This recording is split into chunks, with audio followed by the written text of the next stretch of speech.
ಈ ಪ್ರಪಂಚದಲ್ಲಿ ಪ್ರತಿದಿನ ಸರಿಸುಮಾರು 1,53,000 ಜನರು ಸಾವನ್ನಪ್ತಾ ಇದ್ದಾರೆ. ಅದರಲ್ಲಿ ಕೆಲವರು 7ರಿಂದ 8% ಜನ ಆಕ್ಸಿಡೆಂಟ್ಸ್ ಮೂಲಕ ಮತ್ತು ಡಿಸೀಸಸ್ ಮೂಲಕ ಮತ್ತು ಸೂಸೈಡ್ ಮಾಡ್ಕೊಂಡು ಸಾಯ್ತಾ ಇದ್ದಾರೆ. ಇನ್ನು ಉಳಿದವರು ವಯಸ್ಸಾಗಿರುವುದರಿಂದ ಸಾಯ್ತಾ ಇದ್ದಾರೆ.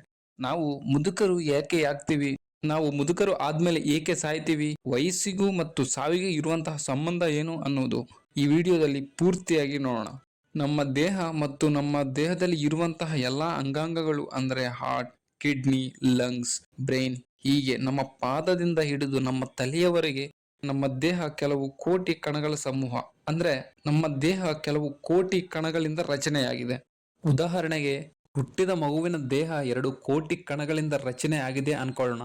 ಈ 2 ಕೋಟಿ ಕಣಗಳು 4 ಕೋಟಿ ಕಣಗಳಾಗಿ ಮತ್ತು ಈ 4 ಕೋಟಿ ಕಣಗಳು 8 ಕೋಟಿ ಕಣಗಳಾಗಿ ಹೀಗೆ ವಿಭಜನೆ ಆಗುತ್ತಾ ಮಗುವಿನ ದೇಹ ಬೆಳೆಯುತ್ತಾ ಬರುತ್ತೆ. ಹೀಗೆ ಮಗುವಿಗೆ 25 ವರ್ಷ ಬಂದ್ಮೇಲೆ ಸುಮಾರು 6 ಅಡಿ ಎತ್ತರ ತನಕನೂ ಬೆಳೆಯುತ್ತೆ. ಹೀಗೆ ನಮ್ಮ ದೇಹದ ಕಣಗಳು ಪ್ರತಿನಿತ್ಯ ವಿಭಜನೆ ಆಗ್ತಾ ಇರ್ತವೆ. ಅಂದ್ರೆ ಒಂದು ಕಣ 2 ಆಗಿ ಮತ್ತು ಈ 2 ಕಣಗಳು 4 ಆಗಿ ವಿಭಜನೆ ಆಗ್ತವೆ. ಹೀಗೆ ಒಂದು ಕಣ 50 ಸಾರಿ ವಿಭಜನೆ ಆಗ್ತದೆ. ಹೀಗೆ 50 ಸಾರಿ ವಿಭಜನೆಗೆ ಒಳಗಾದ ಕಣಗಳು ಸಾಯುತ್ತವೆ. ಹೀಗೆ ಪ್ರತಿನಿತ್ಯ ನಮ್ಮ ದೇಹದಲ್ಲಿ ಕೆಲವು ಕೋಟಿ ಕಣಗಳು ಸಾಯುತ್ತಾ ಮತ್ತು ಕೆಲವು ಕೋಟಿ ಕಣಗಳು ವಿಭಜನೆ ಆಗ್ತಾ ಇರ್ತವೆ. ಈ ಕಣಗಳ ವಿಭಜನೆಯ ವೇಗ ನಮಗೆ ವಯಸ್ಸಾದಂತೆ ಕಡಿಮೆ ಆಗುತ್ತಾ ಬರುತ್ತೆ. ಹೀಗೆ ಕಡಿಮೆ ಆಗುತ್ತಾ ಒಂದು ವಯಸ್ಸಿಗೆ ಬಂದ್ಮೇಲೆ ಈ ಕಣಗಳ ವಿಭಜನೆಯ ವೇಗ ಪೂರ್ತಿಯಾಗಿ ನಿಂತು ಬಿಡುತ್ತೆ. ಹೀಗೆ ಕಣಗಳ ವಿಭಜನೆ ನಿಂತು ಬಿಡುವುದೇ ನಾವು ಮುದುಕರು ಆಗುವುದಕ್ಕೆ ಮತ್ತು ಸಾಯುವುದಕ್ಕೆ ಕಾರಣ. ಚರ್ಮದ ಕಣಗಳ ವಿಭಜನೆಯ ವೇಗ ಕಡಿಮೆ ಆಗಿದ್ರೆ ಚರ್ಮದ ಮೇಲೆ ಹೀಗೆ ಮೊಡವೆಗಳು ಬರುವುದಕ್ಕೆ ಸ್ಟಾರ್ಟ್ ಆಗ್ತವೆ ಮತ್ತು ಮಸಲ್ಗೆ ಇರುವಂತಹ ಕಣಗಳ ವಿಭಜನೆಯ ವೇಗ ಕಡಿಮೆ ಆಗಿದ್ರೆ ಮಸಲ್ಸ್ ಗಳು ಈ ತರ ಲೂಸ್ ಆಗಿ ಆಗ್ಬಿಡ್ತವೆ.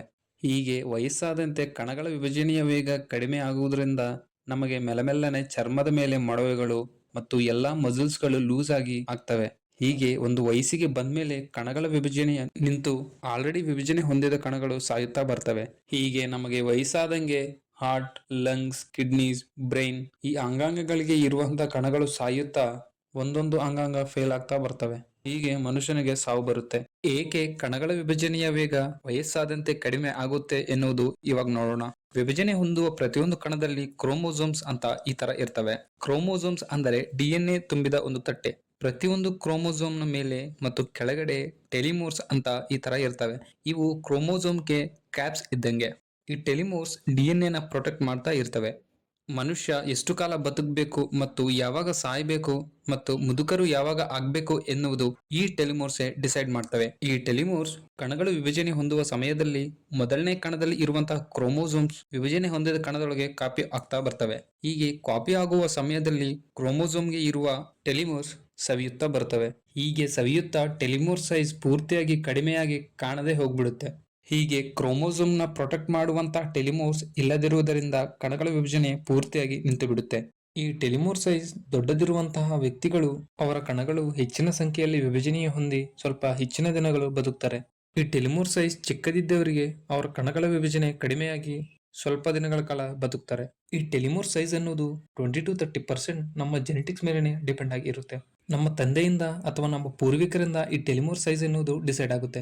ನಮ್ಮ ದೇಹದ ಕಣಗಳು ಸಾಯುವುದಕ್ಕೆ ಇನ್ನೊಂದು ರೀಸನ್ ಇದೆ. ಅದೇನು ಅಂದ್ರೆ ನಾವು ತೆಗೆದುಕೊಳ್ಳುವಂತಹ ಆಕ್ಸಿಜನ್. ಹೌದು, ನೀವು ಕೇಳಿದ್ದು ನಿಜಾನೇ. ನೀವು ಯಾವಾಗಾದ್ರೂ ಅಬ್ಸರ್ವ್ ಮಾಡಿದೀರಾ, ನಮಗೆ ಕೆಲಸ ಮಾಡುವುದಕ್ಕೆ ಮತ್ತು ನಿಂತ್ಕೊಳ್ಳುವುದಕ್ಕೆ ಮತ್ತು ನಡೆಯುವುದಕ್ಕೆ ಎನರ್ಜಿ ಅಂದ್ರೆ ಶಕ್ತಿ ಎಲ್ಲಿಂದ ಬರ್ತಾ ಇದೆಯೋ? ಈ ಎನರ್ಜಿ ನಮಗೆ ನಮ್ಮ ಕಣಗಳಲ್ಲಿ ಇರುವಂತಹ ಮೈಟೋಕಾಂಡ್ರಿಯಾದಿಂದ ಬರ್ತಾ ಇದೆ. ಈ ಮೈಟೋಕಾಂಡ್ರಿಯಾ ನಾವು ತೆಗೆದುಕೊಂಡಿರುವಂತಹ ಆಕ್ಸಿಜನ್ ನ ನ್ಯೂಟ್ರಿಯನ್ ಸಹಾಯದಿಂದ ಎನರ್ಜಿಯಾಗಿ ಕನ್ವರ್ಟ್ ಮಾಡುತ್ತೆ. ಹೀಗೆ ಕನ್ವರ್ಟ್ ಮಾಡುವ ಸಮಯದಲ್ಲಿ ಮೈಟೋಕಾಂಡ್ರಿಯಾದಲ್ಲಿ ಪೊಲ್ಯೂಷನ್ ಕ್ರಿಯೇಟ್ ಆಗ್ತಾ ಬರುತ್ತೆ. ಇದನ್ನೇ ನಾವು ಫ್ರೀ ರ್ಯಾಡಿಕಲ್ಸ್ ಅಂತ ಕರಿತೀವಿ. ಈ ಫ್ರೀ ರ್ಯಾಡಿಕಲ್ಸ್ ನ ನಾವು ಯುಕ್ತ ವಯಸ್ಸಿನಲ್ಲಿ ಇರುವಾಗಲೇ ನಮ್ಮ ಇಮ್ಯೂನ್ ಸಿಸ್ಟಮ್ ಯಾವಾಗಿಂದ ಅವಾಗಲೇ ಕ್ಲೀನ್ ಮಾಡ್ತಾ ಬರುತ್ತೆ. ಹೀಗೆ ನಮಗೆ ವಯಸ್ಸಾದಂತೆ ನಮ್ಮ ಇಮ್ಯೂನ್ ಸಿಸ್ಟಮ್ ವೀಕ್ ಆಗ್ತಾ ಬರುತ್ತೆ. ಹೀಗೆ ವೀಕ್ ಆಗಿರುವಂತಹ ಇಮ್ಯೂನ್ ಸಿಸ್ಟಮ್ಗೆ ಫ್ರೀ ರ್ಯಾಡಿಕಲ್ಸ್ ನ ಕ್ಲೀನ್ ಮಾಡುವುದಕ್ಕೆ ಆಗುವುದಿಲ್ಲ. ಈ ಫ್ರೀ ರ್ಯಾಡಿಕಲ್ಸ್ ಅಂದ್ರೆ ಪೊಲ್ಯೂಷನ್ ಮೈಟೋಕಾಂಡ್ರಿಯಾದಲ್ಲಿ ಸ್ಟೋರ್ ಆಗಿಬಿಡುತ್ತೆ. ಈ ಸ್ಟೋರ್ ಆಗಿರುವಂತಹ ಪೊಲ್ಯೂಷನ್ ದಿಂದ ನಮ್ಮ ದೇಹದಲ್ಲಿ ಇರುವಂತಹ ಎಲ್ಲಾ ಕಣಗಳು ಒಂದೊಂದಾಗಿ ಸಾಯುತ್ತಾ ಬರ್ತವೆ. ಹೀಗೆ ವಯಸ್ಸಾದ್ಮೇಲೆ ಎಲ್ಲಾ ಕಣಗಳು ಸತ್ಬಿಟ್ಟು ಮನುಷ್ಯನಿಗೆ ಸಾವು ಬರುತ್ತೆ. ಈ ವಿಡಿಯೋ ನಿಮಗೆ ಇನ್ಫಾರ್ಮೇಟಿವ್ ಆಗಿ ಅನಿಸಿದ್ರೆ ಲೈಕ್ ಮಾಡಿ, ಶೇರ್ ಮಾಡಿ. ಇಂತಹ ವಿಡಿಯೋಗಳಿಗಾಗಿ ಈ ಚಾನಲ್ ಅನ್ನು ಸಬ್ಸ್ಕ್ರೈಬ್ ಮಾಡಿಕೊಂಡು ಕೆಳಗಡೆ ಇರುವಂತಹ ಬೆಲ್ ಐಕಾನ್ ನ ಆನ್ ಅಲ್ಲಿ ಇಟ್ಕೊಳ್ಳಿ. Thanks for watching.